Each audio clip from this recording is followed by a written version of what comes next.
ഭയങ്കരമായ തണുപ്പിൽ ഒരു വൃദ്ധയായ സ്ത്രീ മണ്ണു മാന്തുന്നു. അവരുടെ കയ്യിൽ ഒരു മണ്ണുമാന്തിയുമുണ്ട്. 2 മിനിറ്റുകൾക്കുള്ളിൽ ഞാൻ ഈ ലോകം വിട്ടു പോകും. അതിനു മുമ്പ് ഞാൻ ഈ കുഴിയൊന്ന് കുഴിക്കട്ടെ.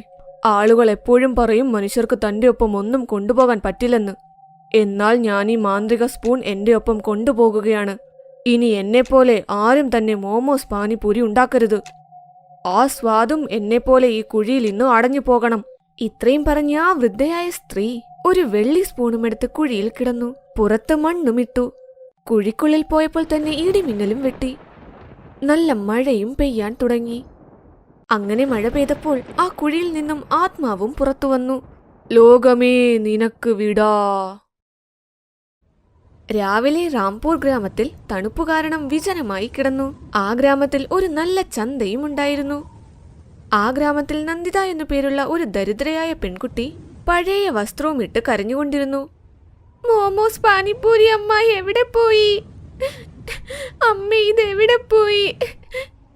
അപ്പോൾ അവിടേക്ക് ഒരാൾ നടന്നു വന്ന് പറഞ്ഞു, അയ്യോ, മോമോസ് പാനിപൂരി കടക്കാരി അമ്മ ഈ ലോകത്തിൽ തന്നെ ഇല്ല.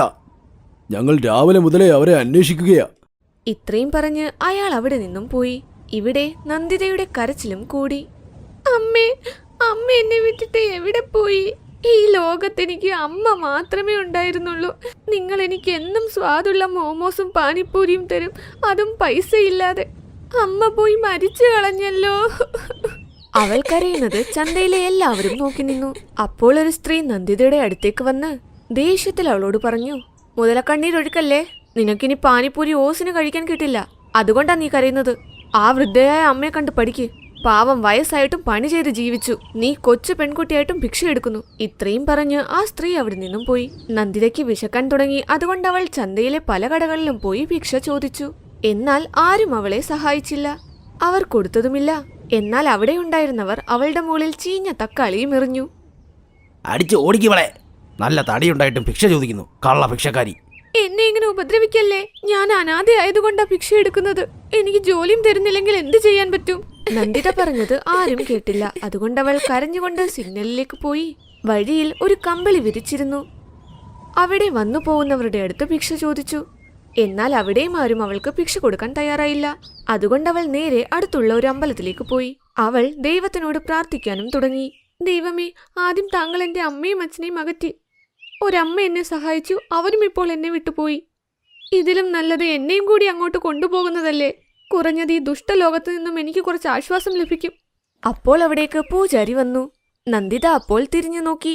പൂജാരി, എന്റെ അടുത്തേക്ക് വരണ്ട. ഞങ്ങൾ ഭിക്ഷക്കാർ നിങ്ങൾക്ക് അശ്രീകരമല്ലേ? നീ ശരിക്കും അശ്രീകരമാണെങ്കിൽ ദൈവം നിന്നെ ഇവിടേക്ക് വരുത്തില്ലായിരുന്നു. നിന്നെ ദൈവം സ്വീകരിച്ചെങ്കിൽ നീയും ഞങ്ങളെപ്പോലുള്ള മനുഷ്യനാണ്. ഞങ്ങളാരാണ് നിന്നെ സ്വീകരിക്കാതിരിക്കാൻ? എനിക്ക് നിന്റെ കാര്യങ്ങളെല്ലാം അറിയാം. നീ ഭിക്ഷ യാചിക്കുന്നത് നിർത്തി എന്തെങ്കിലും ജോലി ചെയ്യ്. എന്നിട്ട് നോക്ക്, ദൈവം നിന്നെ സഹായിക്കാൻ ഉറപ്പായും വരും. കാരണം ഈ ജനങ്ങൾ ഭിക്ഷക്കാരെയൊന്നും അംഗീകരിക്കുകയില്ല. ഇത്രയും പറഞ്ഞ് പൂജാരി പൂജ ആരംഭിച്ചു. നന്ദിത ആ അമ്പലത്തിന്റെ മുൻപിൽ തന്നെ ഇരുന്ന് വീണ്ടും ഭിക്ഷയാചിച്ചു. അപ്പോൾ അവളുടെ അടുത്തേക്ക് ഒരു യുവാവ് കടന്നു വന്നു. നന്ദിത അവനോടും ഭിക്ഷയാചിച്ചു. ചേട്ടാ, ഒരാഴ്ചയായിട്ട് ഒന്നും കഴിച്ചിട്ടില്ല. നന്ദിത ചേട്ടാ എന്ന് വിളിച്ചപ്പോൾ ആദിത്യയുടെ മനസ്സലിഞ്ഞു. അവനും നന്ദിതയോടൊപ്പം ആ തറയിലിരുന്നു. ആദിത്യ നന്ദിതയെ ഒരു നല്ല റെസ്റ്റോറന്റിലേക്ക് കൊണ്ടുപോയി അവൾക്ക് ഭക്ഷണം വാങ്ങിക്കൊടുത്തു. അപ്പോൾ വെയിറ്റർ പറഞ്ഞു, സഹോദര, ഈ ഭിക്ഷക്കാരിയൊന്നും ഇവിടേക്ക് കൊണ്ടുവരരുത്. ഇവിടെ എല്ലാം ഇവൾ നശിപ്പിക്കും. വെയിറ്റർ ഇത്രയും പറഞ്ഞപ്പോൾ ആദിത്യയ്ക്ക് എന്തോരം ദേഷ്യം വന്നെന്നാൽ അവൻ ആ ഭക്ഷണത്തിന്റെ പ്ലേറ്റ് എടുത്ത് വെയിറ്ററിന്റെ മുഖത്തേക്ക് എറിഞ്ഞു. അതിനുശേഷം ബില്ലും പേ ചെയ്ത് വേറെ റെസ്റ്റോറന്റിൽ പോയി ഭക്ഷണം കഴിച്ചു. നന്ദിത ഇതെല്ലാം കണ്ടു ഞെട്ടി. ചേട്ടാ, ഇത്രയും ദേഷ്യപ്പെടുന്നത് നല്ലതല്ല. ഇതെന്ത് ലോകമാണ് അനിയത്തി? ഭിക്ഷയെടുക്കുന്ന ആരെയും ഇവർ അടുപ്പിക്കുന്നില്ല. ആരുടെയെങ്കിലും കയ്യിൽ പണമുണ്ടെങ്കിൽ അവർ പറയും അവർ ഒന്നാം തരം പണക്കാരാണെന്ന്. ആരും ഒന്നും അറിഞ്ഞുകൊണ്ട് ചെയ്യുന്നതല്ലല്ലോ. പലരുടെയും പല ജീവിതമാണ്. അനിയത്തി ഇത് കണ്ട് പേടിക്കണ്ട, ഭക്ഷണം കഴിക്കൂ. ആദിത്യ പറഞ്ഞത് നന്ദിതയുടെ മനസ്സിൽ വളരെ ആഴത്തിൽ പതിഞ്ഞു. ഭക്ഷണം കഴിച്ചു കഴിഞ്ഞ ആദിത്യ അവൾക്ക് 10,000 രൂപ കൊടുത്തു. അടുത്ത ദിവസം വീണ്ടും കാണാമെന്ന് വാക്കുകൊടുത്തു അവൻ പോയി. നന്ദിത സിഗ്നലിൽ വന്ന് ആദിത്യ പറഞ്ഞതു തന്നെ ചിന്തിച്ചുകൊണ്ടിരുന്നു. ആ പൈസ കൊണ്ട് നന്ദിത അടുത്ത ദിവസം തന്നെ ഒരു പാനിപ്പൂരി കടയിട്ടു. എവിടെയാണോ വൃദ്ധയായ അമ്മ പാനിപ്പൂരി കടയിട്ടത് അവിടെ പോയപ്പോൾ നന്ദിത കണ്ടു ഒരുപാട് ആൾക്കാർ ആദ്യം തന്നെ അവിടെ പാനിപ്പൂരി കടയിട്ടിരുന്നു. അമ്മ ജീവനോടെ ഉണ്ടായിരുന്നപ്പോൾ ഇവിടെ അടുത്തൊന്നും ഒരു പാനിപ്പൂരി കടയും ഇല്ലായിരുന്നു. അമ്മ പോയതിനു ശേഷം നോക്ക്, ആ എല്ലാ പാനിപ്പൂരി കടകളിലും ജനങ്ങൾ പാനിപ്പൂരി കഴിക്കാൻ വന്നു. എന്നാൽ നന്ദിതയുടെ അടുത്ത് ആരും വന്നില്ല. എന്നാൽ വൈകുന്നേരം 2 പേർ വന്നു.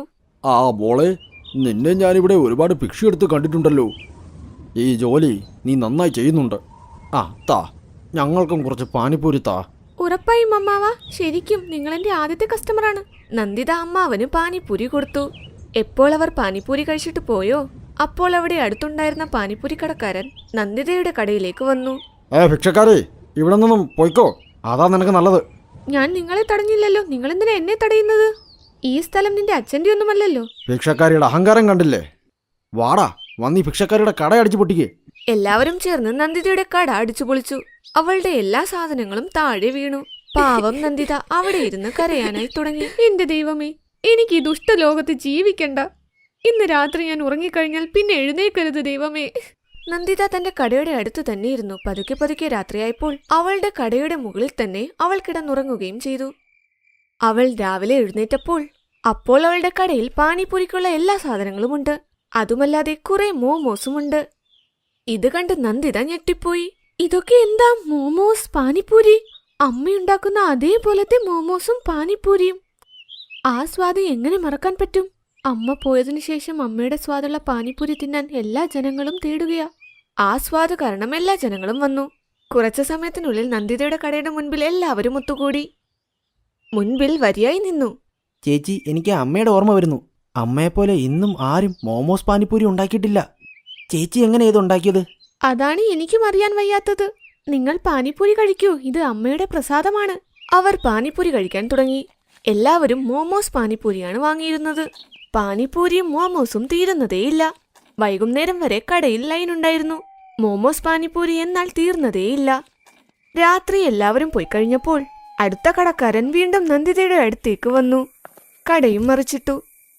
കടയുടെ മുൻപിലായി പെട്ടെന്ന് ഒരു ഇടിമിന്നലും വെട്ടി.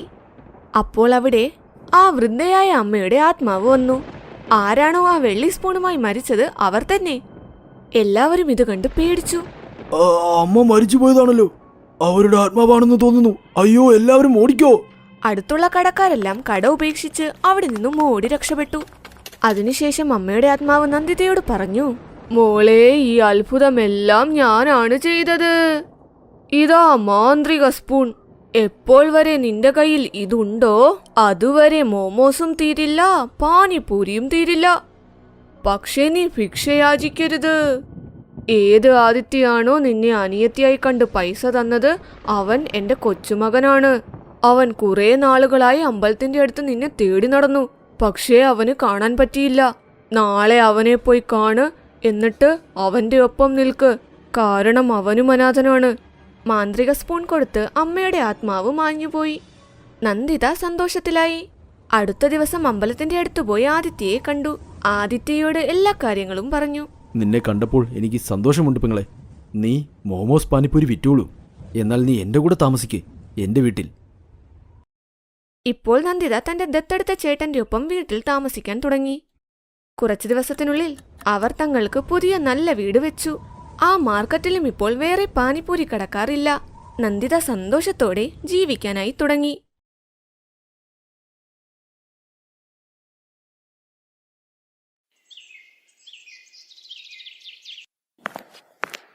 അമ്മേ, ഭക്ഷണം ഉണ്ടാക്കിയോ? ഇല്ല, കുറച്ചേരം കൂടെ ആവുമ്പോ ഞാൻ വിളിച്ചേക്കാം. അമ്മ ഇന്നെന്താ ഉണ്ടാക്കാൻ പോകുന്നത്? ഉരുളക്കിഴങ്ങ് കറിയും ചപ്പാത്തിയും. എന്താ അമ്മേ, എന്ന് നോക്കിയാലും ഈ കിഴങ്ങ്. അമ്മ വേറെ എന്തെങ്കിലും ഉണ്ടാക്ക്, ഇല്ലെങ്കിൽ പനീർ ഉണ്ടാക്കമ്മേ. ആഹാ, പനീറിന് എന്ത് വിലയാന്ന് അറിയാവോ നിനക്ക്? ഇപ്പൊ നീ ഉരുളക്കിഴങ്ങ് കഴിച്ചാൽ മതി, അതേ ഉള്ളൂ. അമ്മ ഇടയ്ക്കൊക്കെ വേറെ എന്തെങ്കിലും ഉണ്ടാക്കി തന്നൂടെ അമ്മേ? മോനെ, കുറച്ച് പൈസയൊക്കെ സമ്പാദിക്ക്, മുമ്പോട്ട് ജീവിക്കണ്ടേ. ലളിതയുടെ സംസാരം കേട്ട് രാം ദേഷ്യത്തോടെ മുറിയിലേക്ക് പോകും. ഈ ഒരു കഥ ഒരു കുടുംബത്തിന്റെയാണ്. ആക്രാന്തവും പിശുക്കുമുള്ള കുടുംബം. ലളിത അവളുടെ ഭർത്താവ് ലച്ചുറാം എത്ര കിട്ടിയാലും മതിയാവില്ല. നല്ലവണ്ണം പൈസയൊക്കെ ഉണ്ടായിട്ടും ഭയങ്കരമായി പിശുക്കുമായിരുന്നു. ഈ ഒരു കാര്യം കൊണ്ട് മകൻ രാം വിഷമത്തിലായിരുന്നു.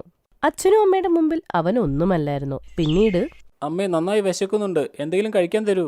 രാവിലത്തെ ആലുപൊറോട്ടയുണ്ട്, പോയി കഴിച്ചോ നീ. എന്നും പൊറോട്ടയോ? ഞാൻ എങ്ങനെ കഴിക്കാനാ അമ്മേ? ഇനി ഞാനത് കഴിച്ചാൽ എനിക്ക് ഭ്രാന്താവും. എന്നാ പിന്നെ പാതി നീ കഴിച്ചിട്ട് പാതി അച്ഛന് വെച്ചേക്ക്. എന്റെ ദൈവമേ. അല്ല പിന്നെ നിങ്ങൾ എന്ത് കഴിക്കും? ഓ, എന്റെ കാര്യം നോക്കണ്ട. വൈകുന്നേരം കല്യാണം ഉണ്ടല്ലോ, അവിടെ പോയി നിറച്ച് കഴിക്കാം. പക്ഷെ കല്യാണം രാത്രിയല്ലമ്മേ. അതിനെന്താ, ഇപ്പൊ വയറ് കാലിയാക്കി കഴിഞ്ഞാ രാത്രിയിൽ എല്ലാ സാധനങ്ങളും വയറ് നിറച്ച് കഴിക്കാമല്ലോ. അച്ഛനും അമ്മയും രണ്ടുപേരും കൊള്ളാം. ആ മോനെ, ഇതൊക്കെ ഞങ്ങൾക്കറിയാമെന്നേ. നോക്ക്, ഞങ്ങൾ ഇതിനെക്കുറിച്ച് ഒരിക്കലും വീമ്പിളക്കിയിട്ടില്ല. വലുതാവുമ്പോ നീയും ഇങ്ങനെയൊക്കെ ചെയ്യണം കേട്ടോ, മനസ്സിലായില്ലേ? അതെ, തീർച്ചയായും അച്ഛാ. ലച്ചുറാമും ലളിതയും അന്നൊന്നും കഴിച്ചില്ല. എന്നിട്ട് രാത്രി കല്യാണത്തിന്റെ അവിടുന്ന് പോയി വെട്ടി വിഴുങ്ങി. ഇത് കണ്ടോണ്ടിരുന്ന രാമന് നാണക്കേട് തോന്നി. അവന് നന്നായിട്ട് അറിയാം അച്ഛനും അമ്മയുടെ ഈ സ്വഭാവം മാറ്റാൻ പറ്റില്ല എന്ന്. അങ്ങനെ സമയം നീണ്ടുപോയി. രാം വലിയ കുട്ടിയായി. അവൻ രശ്മി എന്ന പേരുള്ള കുട്ടിയുമായിട്ട് പ്രണയത്തിലായി. പ്രശ്നമെന്ന് പറഞ്ഞാൽ രശ്മി ഒരു പാവപ്പെട്ട കുടുംബത്തിൽ നിന്നായിരുന്നു. ലക്ഷ്മി, ഒരു കോഫി കുടിച്ചാലോ? ആ, പോവാലോ. അല്ലേലും കുറെ ദിവസമായില്ലേ, എനിക്കൊരു കാപ്പി മേടിച്ചു തന്നിട്ട്. എന്നാ വാ, ഇന്ന് നമുക്ക് ABCDയിൽ നിന്നും കോഫി കുടിക്കാം. ആണോ? എന്നാ വാ. ABCDയിലെ കോഫി ഞാൻ ഇതുവരെ കുടിച്ചിട്ടില്ല. ബാ പോവാം. അങ്ങനെ രാം അവളെയും കൊണ്ട് വലിയൊരു കടയിലോട്ട് പോയി. അവര് രണ്ടുപേരും കൈയും പിടിച്ചോണ്ട് സംസാരിക്കായിരുന്നു. അപ്പോഴാണ് അവൻ കാണുന്നത്, അപ്പുറത്തെ കടയിൽ അവന്റെ അച്ഛനും അമ്മയും വലിയ സഞ്ചിയും തൂക്കി നടക്കുകയായിരുന്നു. അച്ഛനും അമ്മയും എവിടെ എന്താ ചെയ്യുന്നത്? ദൈവമേ, അവരെങ്ങാനും ഞാനിവിടെ ഇരിക്കുന്നത് കണ്ടാ ഒട്ടും ശരിയാവില്ല. എന്ത് ചെയ്യും? എങ്ങോട്ട് പോവും? രാം അച്ഛനും അമ്മയും കണ്ടതോടെ ടേബിളിന്റെ അടിയില് എന്തോ തപ്പുന്ന ഭാവത്തിൽ ഒളിഞ്ഞു. രശ്മിക്കാണെ ലച്ചുറാമും അനിതേനെയും മനസ്സിലായി. രാം, നിന്റെ അച്ഛനും അമ്മയും നോക്ക്. രാം, വാ. ലക്ഷ്മി, അവർ കാണാതിരിക്കാനാ ഞാൻ താഴെ വന്ന്. അവരെന്നെ ഇത്രയും വലിയ കോഫി ഷോപ്പിൽ കണ്ടു കഴിഞ്ഞാ പിന്നെ ശരിയാവില്ല. അതെന്താ അങ്ങനെ പറഞ്ഞേ? അവരെയും കൂടെ വിളിക്ക്. പുറത്ത് എന്ത് ചൂടാന്നറിയോ? അയ്യോ, അവരെങ്ങാനും ഇവിടെ വന്നു കഴിഞ്ഞാ ഇന്ന് എന്റെ അന്ത്യമായിരിക്കും. നീ മിണ്ടാതിരിക്കേ. ലച്ചുറാമും ലളിതയും പോയതിനു ശേഷം രാം ടേബിളിന്റെ അടിയിൽ നിന്നും പുറത്തു വന്നു. രാം പിന്നീടുള്ള കാര്യം മുഴുവൻ പറഞ്ഞു. ഇത് കേട്ടതോടെ രശ്മിക്ക് ടെൻഷനായി. എന്തൊരു ലക്ഷ്മി, എന്താ ആലോചിക്കുന്നേ?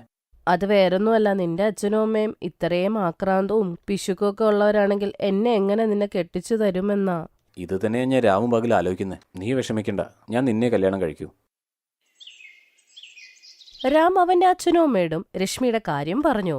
അച്ഛനും അമ്മയ്ക്കും രശ്മി പാവപ്പെട്ട വീട്ടിലെയാന്ന് അറിഞ്ഞപ്പോഴേക്കും കല്യാണം നടത്തിക്കൊടുക്കില്ല എന്ന് പറഞ്ഞു. രാം അവന്റെ വാശിയിൽ നിന്നും മാറിയില്ല. കാരണം അവളെ അവൻ ഒരുപാട് സ്നേഹിച്ചു. അതുകൊണ്ട് തന്നെ അവൻ കോർട്ട് മാരേജ് ചെയ്തു. കല്യാണം കഴിഞ്ഞ് രാം രശ്മിനെ വീട്ടിലേക്ക് കൊണ്ടുപോയി. അച്ഛ, അമ്മേ, എന്നോട് ക്ഷമിക്കണം. എനിക്ക് രശ്മിയില്ലാതെ ജീവിക്കാനാവില്ല. ഞങ്ങളോട് ക്ഷമിക്കണേ അച്ഛ, അമ്മ, പ്ലീസ്. വരൂ, ഇതൊന്നും ഒരു കുഴപ്പവും ഇല്ല.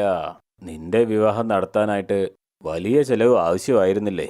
അമ്മായിയച്ഛൻ പറഞ്ഞ കാര്യം കേട്ട് രശ്മി ഞെട്ടിപ്പോയി. അപ്പോഴാണ് അവൾക്ക് മനസ്സിലായത് അവളുടെ അമ്മായിയച്ഛനും അമ്മായിയമ്മയും എന്തു പിശുക്കന്മാരാന്ന്. ലച്ചുറാമും ലളിതയും രശ്മിനെ സ്വീകരിച്ചു. പക്ഷെ സ്ത്രീധനം കിട്ടാത്തത് കൊണ്ട് അവർക്ക് എന്തോ ബുദ്ധിമുട്ടായിരുന്നു. അതുകൊണ്ട് തന്നെ ലച്ചുറാമും ലളിതയും രശ്മിനെ എപ്പോഴും കുറ്റം പറയുമായിരുന്നു. പിന്നീടൊരു ദിവസം, രശ്മി, ഇന്ന് ആഹാരത്തിന് പുലാവ് ഉണ്ടാക്ക്. എന്റെ ദൈവമേ, ഗ്രീൻ പീസിനിപ്പോ എന്താ വില. നിന്റെ വീട്ടില് പുലാവൊക്കെ ഉണ്ടാക്കുവോ എന്തോ?